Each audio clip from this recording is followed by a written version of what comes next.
Hi, in this video we are going to learn XNPV function in Microsoft Excel. The XNPV function is quite similar to the NP function, which assumes cash flow at regular basis. However, the XNPV function assumes cash flow are not made at the regular basis. Cash flow are made at the beginning or at the end of the periods. So we have calculated earlier, we have calculated NPV functions which assumes cash flow with regular basis. Let us see how the XNPV function is calculated.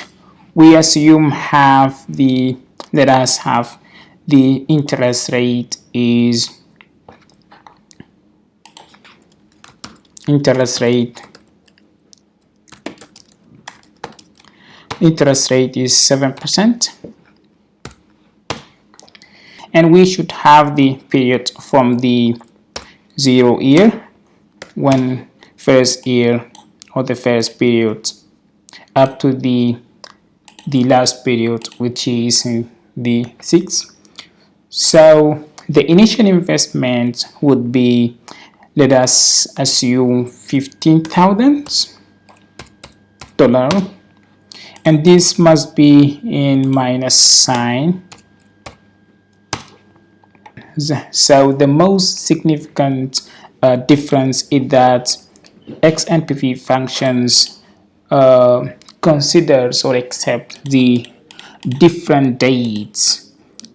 So could be the period at the same times or a same year, or the gap between 2 years. So here we made the first initial investment in October 2015, and then we made the second the investment on return on 2nd of the April 2017.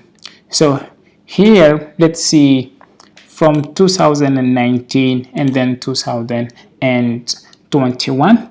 So let's assume we have the 6,000, and then we have 2,000, and then we have $700 first year. Let's assume 1,000, and then let's assume we made 500, and let's assume lastly we have the 3,500.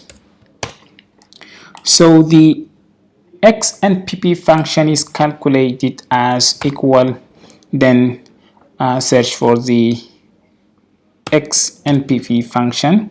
The rate is the interest rate, and then comma the values in the NPV functions.